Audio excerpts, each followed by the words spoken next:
여러분, 공부도 잘하고 돈도 잘 버는 아들을 뭐라고 하시는지 아십니까? 신의 아들이라고 합니다. 이게 돈은 잘 못 버는데 공부 잘하는 아들은 뭐라고 부르는지 아십니까? 국가의 아들이라고 합니다. 공부는 못하는데 돈을 잘 버는 아들이 있으면요, 사돈의 아들이랍니다. 근데 공부도 못하고 돈도 못 벌고 빚만 지고 있는 아들을 뭐라고 할까요? 오, 다들 잘 아시네요. 유머이긴 한데 왠지 좀 씁쓸합니다. 그죠? 여러분, 나는 빚진 자다. 누군가가 이렇게 고백을 한다면 여러분, 사실 이 고백이 자랑스러운 고백일까요? 아니면 조금 부끄러운 고백이 될까요? 사실 부끄러운 고백이라고 할 수 있습니다. 이 잠언 22장 7절을 보시면 부자는 가난한 자를 주관하고 빚진 자는 채주의 종이 되느니라고 말씀합니다. 그래서 일반적으로는 빚진 자는 자유를 누리기보다 사실 어딘가에 얽매여 살아가고 불안한 마음을 가지고 살아가게 되죠. 그러니 우리는 할 수 있는 대로 빚은 지지 말고 살아야 할 것입니다. 그런데 오늘 본문에서 사도 바울이 이 자신을 향하여 빚진 자라고 합니다. 여러분, 누구에게 빚진 자라고 하냐면 14절 앞부분을 보니까 헬라인이나 야만인이나 지혜 있는 자나 어리석은 자에게 빚진 자다, 이렇게 표현하고 있는데요. 여러분, 헬라인은 헬라어를 교육하고 헬라 교육 그 문화권 안에 있는 사람, 야만인은요 그 헬라 교육을 받지 못한 사람을 일컫습니다. 지혜 있는 자나 어리석은 자, 지혜 있는 자는 말 그대로 그 헬라 철학을 알고 토론이 가능한 자, 어리석은 자는 그런 토론할 수준에도 못 미치는 자. 사실 사도 바울이요 이렇게 이 사람 저 사람 이렇게 구분해서 표현은 했지만 결국은요 이 두 부류의 사람들 모두를 향한 말입니다. 모두들 향하여서 자신은 빚진 자다, 그렇게 고백을 하고 있죠. 즉 이방인 모두에게 나는 빚진 자다라고 사도 바울이 고백한 것입니다. 그런데 여러분, 사실 바울은 이방인들에게 돈을 빌린 적이 없습니다. 그런데 왜 그들 모두에게 자신을 빚진 자라고 표현하는 것일까요?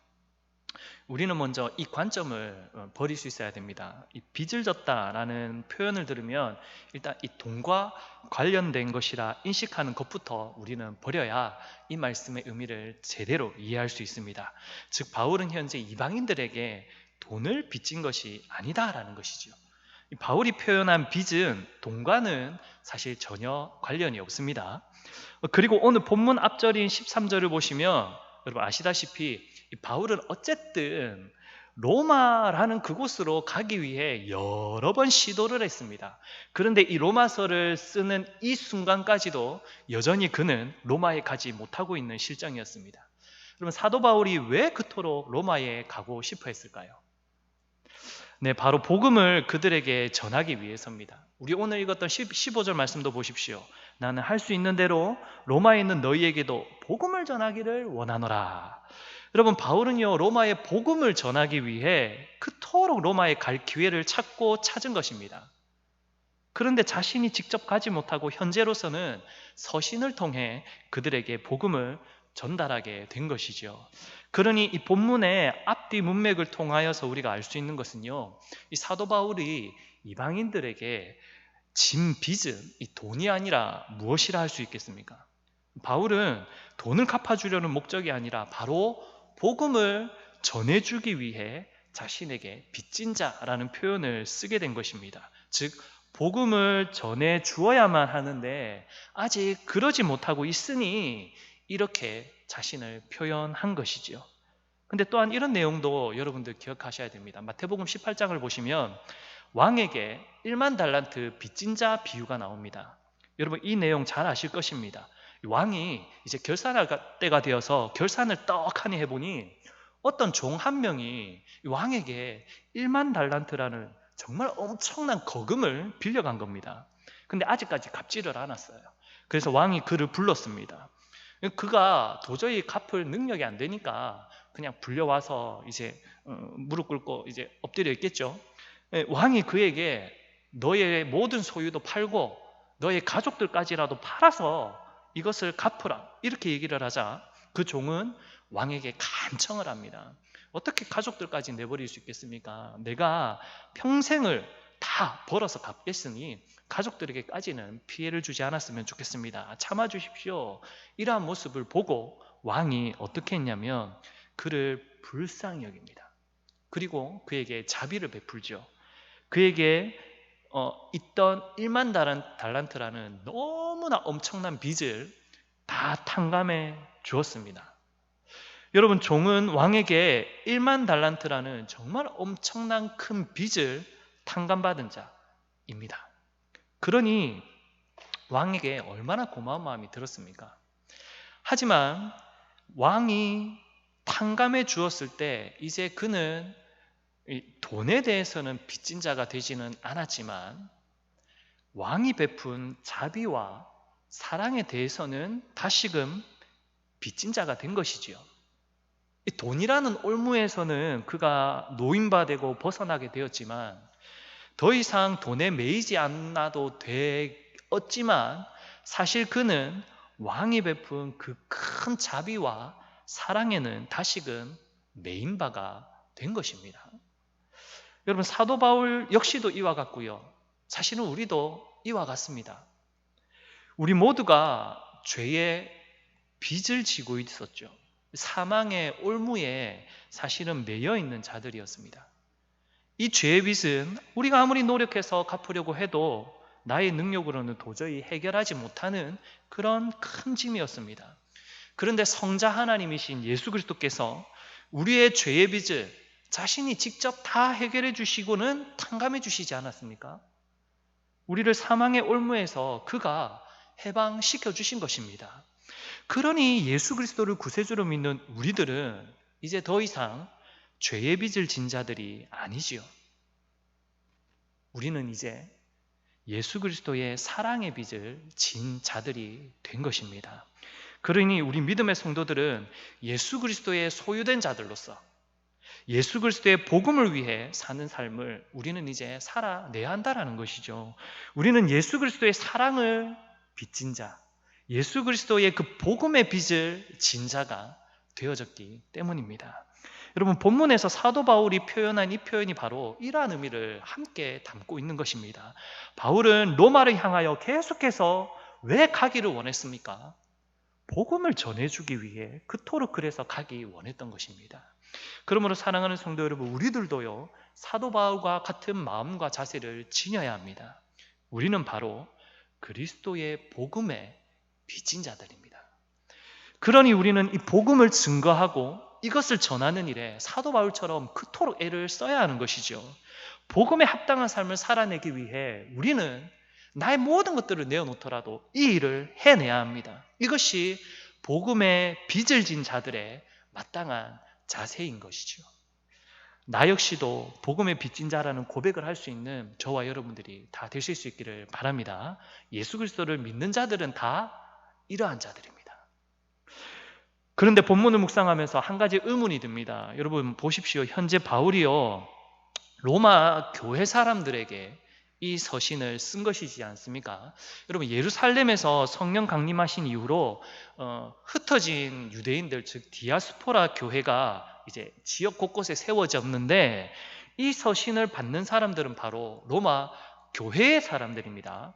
여러분 생각해 보십시오. 복음은 여러분 누구에게 전해야 합니까? 여러분들이 복음은 누구에게 전하나요? 불신자들에게 전하지 않습니까? 아직까지 예수 그리스도를 믿지 못하고 알지 못하는 자들, 사실 그들에게 전하지 않습니까? 당연히 그들에게 전해야 될 것이 복음이지요.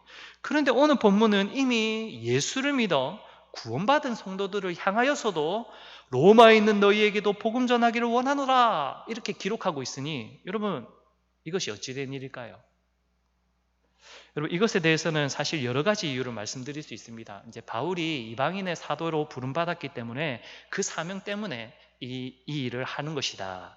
아직 복음을 듣지 못한 로마 사람들이 있었기 때문에 이렇게 하는 것이다. 로마가 세계의 중심지였기 때문에 그곳에서 복음을 전해야 세계 만방에 잘 전략적으로 복음이 전해질 수 있기 때문에 하는 것이다. 이런 여러 가지 이유를 말씀드릴 수 있겠지만 오늘은 제가 한 가지 초점만 맞춰서 오늘의 말씀을 전하고 말씀을 마무리하고자 합니다. 여러분 이미 예수를 믿었는데 구원의 확신을 얻었는데 그 성도들에게도 복음을 전해야 하는 이유는요, 복음은 이미 구원받은 성도들에게도 계속해서 필요한 것이기 때문입니다. 여러분, 복음을 듣고 구원받은 성도들에게는 복음이 더 이상 필요 없다라는 것은 아닙니다. 그렇게 생각하는 것은 잘못된 생각입니다. 한번 복음을 받았기 때문에 이제 내가 다 알아, 이렇게 교만한 모습으로 더 이상 복음을 듣지 않아도 돼, 내 복음에 완벽해, 나 복음에 대해서 잘 알아. 여러분, 아무리 교회를 오랫동안 출석한 성도라 할지라도 사실은 복음은 계속해서 들어야만 합니다. 서울에 사랑의 교회가 있었습니다. 아시죠? 되게 큰 교회입니다. 그 옥하는 목사님이 있었을 때 한 여 집사님의 간증 속에 이런 내용이 있었습니다. 이 여 집사님이 강북에서 어느 큰 교회를 다녔습니다. 수십 년 동안 교회에서 신앙생활했고 근속 10년 이상 주일학교 교사도 했습니다. 그래서 그 교회 담임 목사님한테 인정받는 봉사자였습니다. 그런데 여러 가지 이유로 강남으로 이사를 오게 됩니다. 이사를 오게 되니 그 강북까지 거리도 멀고 여러 가지 형편 때문에 가기 어려웠습니다. 그래서 강남에서 교회를 찾다가 사랑의 교회를 가게 됐는데, 등록을 했는데 그 사랑의 교회에서 이분에게 무엇을 시켰는 줄 아십니까? 가장 먼저 새가족반에 들어가서 공부해 하십시오, 양육 받으십시오, 이렇게 시키더랍니다. 여러분, 교회에서 신앙생활을 꽤 오래 했는데 새가족반 공부를 시키니 이 여집사님의 입장에서는 되게 기분이 탐탁지 않았다라고 합니다. 근데 참고 하라고 하니 들어갔습니다. 여러분, 새가족부 아시죠? 여러분 중에 혹시 새가족부 양육 받아보신 적 있으신 분 계시지만 없는 분도 계시죠? 아니면 너무 까마득한 옛날 일이라 기억 못하는 분들도 계실 것입니다. 여러분, 새가족반에 들어가면 복음에 대해서, 정말 기본적인 복음에 대해서, 그리고 교회에 대해서 정말 교회에 대한 기본적인 것들을, 기독교에 대한 기본적인 것들을 알려주는 곳이 새가족반이죠. 완전 기초훈련 코스입니다. 그런데 예수 그리스도에 대해 이 여집사님이 이 새가족부에 들어가 차근차근 배우다 보니 자기도 모르는 새에 첫 번째 시간부터 눈물이 나더랍니다. 첫 주부터 5주 과정인데 마지막 5주에 이르기까지 매 시간마다 이분이 눈물을 흘렸답니다. 그래서 수료 시간에 간증을 하는데 이분이 처음에는 내가 너무 자존심이 상했습니다. 내가 신앙생활한 지가 몇 년인데 내가 왜 새가족부에 들어가야 되느냐, 이런 마음이 들었는데 복음에 대해 기초부터 차근차근 듣고 있자니 내가 잘못 생각하고 있었구나. 십자가의 진리를 내가 다 안다고 생각했는데 그러지 못했구나. 내가 은혜에 너무나 가까이 있는 자라 생각했는데 내가 은혜로부터 멀리 떨어져 살고 있었구나. 내가 구원의 감격을 늘 소중하게 가지고 그 마음을 품고 살아갔다 생각했는데 아니, 구원의 감격이 차갑게 식어져 있었구나. 그것을 발견하게 됐다고 합니다. 그래서 그분은 새가족반을 통해서 다시금 예수님을 더 진실하게 만나게 되고 구원의 감격을 새롭게 되새겼다, 그렇게 감격해하며 새가족부에 감사 인사를 전했다고 합니다. 사랑하는 성도 여러분, 우리 가운데는 혹시 이 여집사님과 같이 교회 오래 다닌지 오래되고 또 직분까지 가지고 있으면서 봉사도 많이 하셨지만 복음의 감격은 식어져 있고 메마른 신앙생활을 하고 계신 분이 혹시나 계시지는 않습니까? 이 신앙생활은 오래 했지만 정말 하나님의 뜻대로 살아내기 위한 몸부림은 잘 치지 않고 오히려 습관적인 신앙을 가지고 때로는 세상의 가치와 관점을 따라 생활하면서 하나님 앞에 범죄하였음에도 불구하고 그것을 죄로 여기지 않는 무뎌진 신앙을 가지고 계신 분은 계시지 않습니까? 여러분, 그래서 우리들에게도 계속해서 복음이 전해져야 하는 것입니다.